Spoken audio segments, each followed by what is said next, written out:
Today, we're bringing home Paul, Evan, Alsu, Vladimir. 3 American citizens and 1 American green card holder.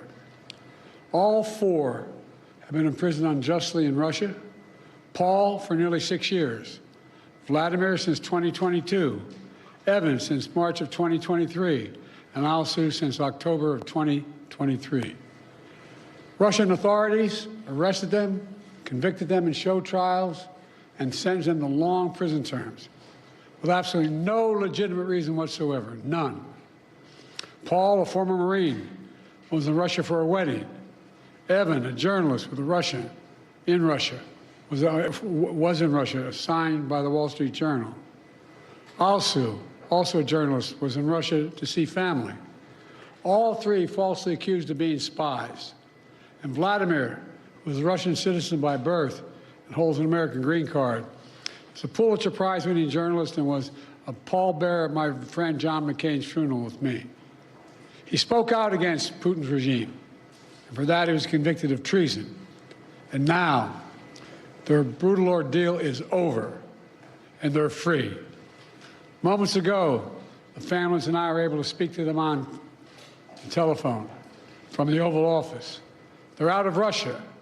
Earlier today, they were flown to Turkey, and soon they'll be wheels up on their way home to see their families. This is an incredible relief for all the family members gathered here. It's a relief to the friends and colleagues all across the country who've been praying for this day for a long time. The deal that made this possible was a feat of diplomacy and friendship. Multiple countries helped get this done. They joined the difficult, complex negotiations at my request. And I personally thank them all again. And I've thanked them personally, and I'll thank them again. All told, Russia has released 16 prisoners. 8 Russians who are being held in the West will be sent home as well. These 16 prisoners from Russia that Russia has released include 4 Americans, 5 Germans, 7 Russian citizens who are political prisoners in their own country. One of those Russians runs a human rights organization, Memorial, which won a Nobel Prize in 2022. Putin threw him in prison for voicing opposition to the war in Ukraine. 4 others work with Alexei Navalny, a political opposition leader who died in Russia prison this year. Now they can live safely abroad and continue their work of advocating for democracy if they so choose. This deal would not have been made possible without our allies. Germany, Poland, Slovenia, Norway, and Turkey, they all stepped up, and they stood with us. They stood with us. And they made bold and brave decisions, released prisoners being held in their countries who are justifiably being held, and provided logistical support to get the Americans home. So for anyone who questions whether allies matter, they do. They matter. And today is a powerful example of why it's vital to have friends in this world. Friends you can trust, work with, and depend upon, especially on matters of great consequence and sensitivity like this. Our alliances make our people safer, and we began to see that again today. Let me say this. It says a lot about the United States that we work relentlessly to free Americans who are unjustly held around the world. It also says a lot about us that this deal includes the release of Russian political prisoners. They stood up for democracy and human rights. Their own leaders threw them in prison. The United States helped secure their release as well.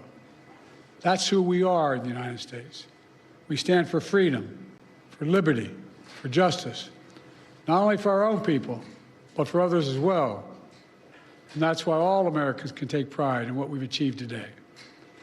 I want to thank everyone in my administration who helped make this happen. Our work did not start just on day one. It started before day one. During the transition, I instructed our national security team to dig into all the cases of hostages being wrongfully detained, which were inherently, well, we inherited them from the prior administration. I wanted to make sure we hit the ground running, and we did. As of today, my administration has brought home over 70 Americans who were wrongfully detained and held hostage abroad, many since before I took office.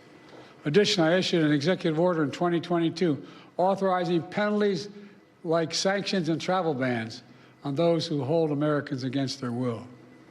And my State Department has introduced new warnings for Americans about the risk of being wrongfully detained by a foreign government.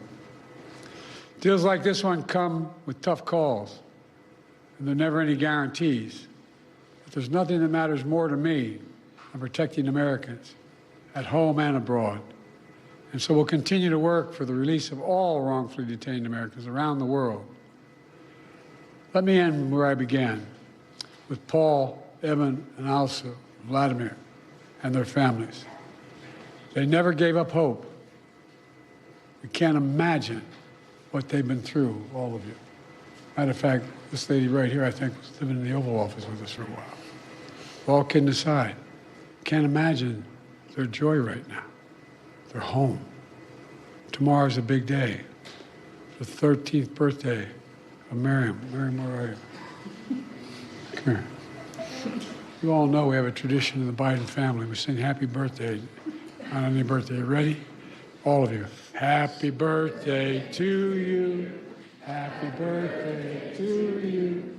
Happy birthday, dear Miriam. Happy birthday to you. Remember, no serious guys till you're 30.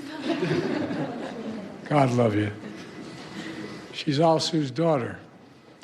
Now she gets to celebrate with her mom. That's what this is all about. Families able to be together again, like they should have been all along. So I want to thank you again to everyone who did their part. In just a few hours, we'll welcome home our fellow Americans. We're looking forward to that. God willing, we're going to be out at Andrews and get that done. So thank you, thank you, thank you. And this is a good day.